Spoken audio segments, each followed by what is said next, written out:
This world is chaotic and complex, with information so abundant it could bury our blue planet.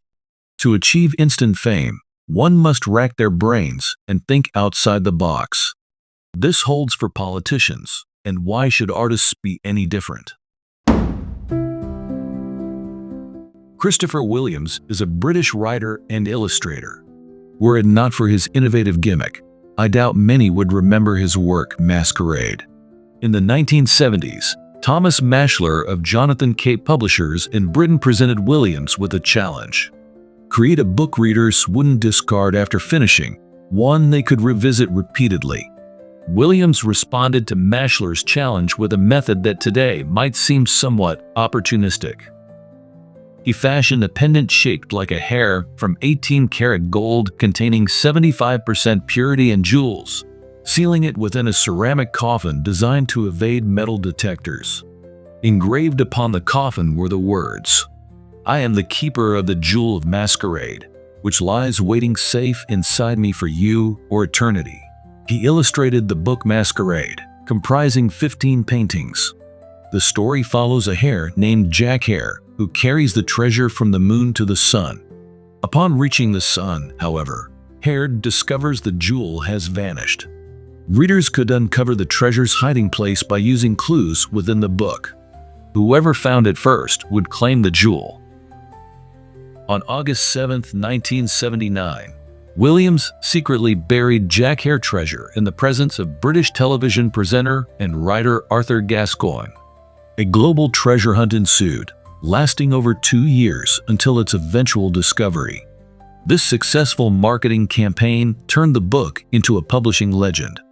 An ordinary picture book achieved the remarkable feat of selling over 2 million copies worldwide.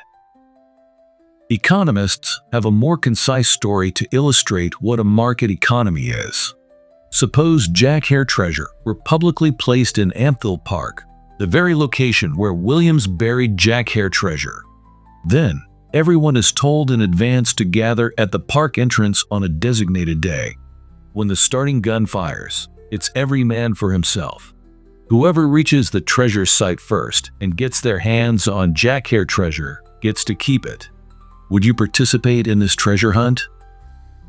But what if, upon arriving at the park entrance, you saw the greatest sprinter of all time, Usain Bolt, in peak condition and warming up? Would you back out of the race? If you ask me, my answer is a definite yes. Because I wouldn't race against Bolt or anyone else here in a foot race.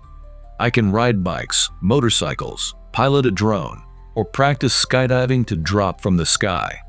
In short, as an Austrian school economist, my starting point in the market relies entirely on the innovative spirit of entrepreneurs, using creativity to compete head-to-head with any powerful species already existing in this world. Alright then, let's start by talking about the market. What exactly is a market economy? The market is a place where people exchange goods. Economists extend this concept to encompass the systems, institutions, procedures, and social relationships involved in exchange. Don't let these seemingly sophisticated terms cloud your sharp vision. We must learn to see through appearances to grasp the essence of things. At its core, the market is about property rights and the freedom to exchange. Property rights are the exclusive rights individuals possess over specific objects. By extension, this also encompasses virtual items such as intellectual property. A market is where individuals exchange objects with clearly defined property rights through mutual, autonomous decisions. The right to exchange can also be viewed as property rights over human action. However, note that this should not be confused with the concept of behavioral property rights used in behavioral economics. Whether property rights over physical objects or individual rights to freely exchange, both are fundamentally rights. Therefore, the core of the market or market economy is a system where individuals exercise their rights. This is why I repeatedly emphasize, I am not a believer in the market. I am a believer in freedom. The market is both the result of free action and the safeguard of liberty. since it is the exercise of the right to freedom. The rules of the market should safeguard the exercise of these rights. If government-imposed rules interfere with an individual's exercise of their right to freedom, it undermines the fairness of the market. Returning to the Hare Treasure question, if, during your personal treasure hunt, you infringe upon others' rights, for instance, by taking actions to prevent others from participating, then the law will punish you. However, if the rules stipulate that only individuals taller than 6 feet may participate, this is not a free market. It is a game with artificially restricted participants. Regarding the improved Hare Treasure game mentioned earlier by economists, if participants are only permitted to walk or run on their own 2 legs and cannot employ other innovative methods, it becomes merely a sprint race with restricted competition formats, not a market. A market is a system where individuals can exercise their rights using any means, subject only to legal constraints. Suppose a referee enters the field to compete in a race. What would happen? The referee could blow the whistle at anyone running ahead of him, disqualifying opponents for fouls. This way, the referee would inevitably become the ultimate victor. Neither the market nor sports would permit one person to serve as both referee and player, for then there would be no need for competition. It would be like placing the medal around the referee's neck before the starting gun even fires. Such a contest could lead to absurd outcomes like mice catching cats or chickens defeating tigers. Could such an absurd thing really happen in real life? Yes, because in the New York City mayoral race, the leading candidate Zohran Mamdani is preparing to do just that. As early as 2020, during his campaign for New York State Assembly, Zohran Mamdani proposed a plan to establish publicly owned grocery stores. After his election, he formally introduced the Community Food and Pharmacy Act, Bill number 5694, in February 2023.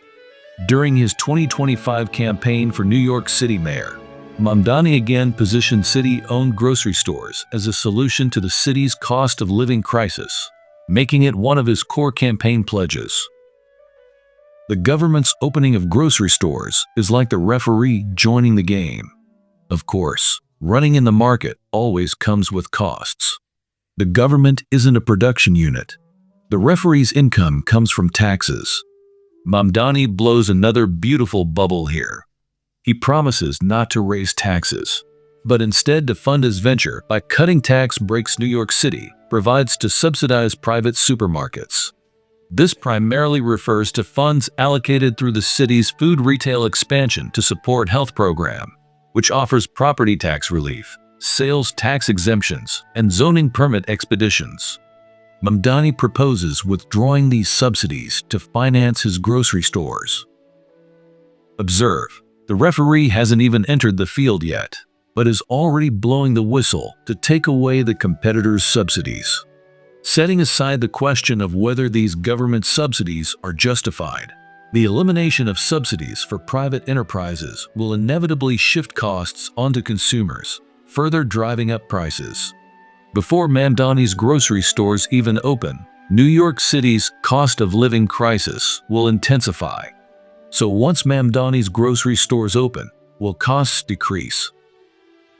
We understand that the essence of the market lies in the free exchange of property rights. Government-held property rights are inherently ambiguous. At the core of property rights is the power of control. However, government assets are managed under rigid procedural frameworks, amidst frequent changes in top leadership, and within rent-seeking opportunities where local officials hold greater sway than higher-level authorities. How decisions are made remains unclear, and no one is held accountable for their outcomes. Thus, government property rights amount to agency power without responsibility. Government leaders theoretically manage property rights on behalf of all citizens, yet the represented citizens lack direct control over their assets. When losses occur, taxpayers foot the bill. When profits are made, the flow of funds remains unclear. Under such conditions, If government-run enterprises could consistently outperform the market, free markets would have long since disappeared worldwide.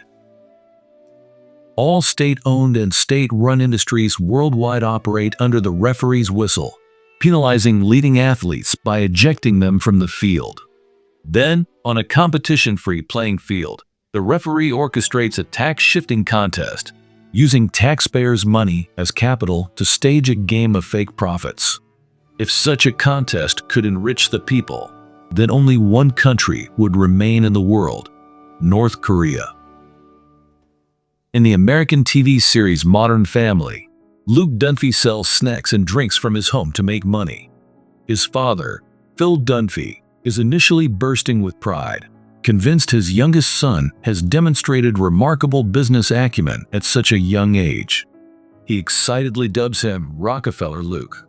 As in most families, the mother remains perpetually cool-headed and level-headed, never buying into her children's supposed genius. Luke's mother, Claire Dunphy, soon discovers his profits are entirely fictitious. He's been selling groceries Claire bought at the supermarket below cost, counting all the proceeds as profit. For the child, it's a lesson. For literature, a punchline. For reality, a tragedy. Jack Hare Treasure seemed destined to prove that a contest devoid of fairness could only culminate in an unaccountable scandal. Ken Thomas, who ultimately claimed the treasure, was merely an alias used by Dougald Thompson. His business partner, John Gard, was Veronica Robertson's boyfriend. And Veronica Robertson's ex-boyfriend was none other than Williams, the designer of the Jack Hare Treasure. Veronica Robertson had already known the treasure's approximate location during her relationship with Williams. John Gard was an animal rights activist. Dougald Thompson, under the guise of protecting animals, persuaded Gard to reveal the treasure's location, promising to donate the profits from its discovery to animal welfare organizations. After learning the approximate location, Thompson sketched his own guess and sent it under the pseudonym Ken Thomas to Williams, who confirmed it as the first correct answer. However, much like the promises of politicians, Thompson did not donate the Jack Hare Treasure after acquiring it. He later founded Haresoft to develop gaming software, using the Jack Hare Treasure as the prize for the hair raiser competition in one of the company's games. If Mamdani wins the New York mayoral race, once he becomes the referee with the power to blow the whistle, will he be the athlete stepping onto the field to compete? Or will he be like Thompson, who broke his promise, all talk and no action? You guess.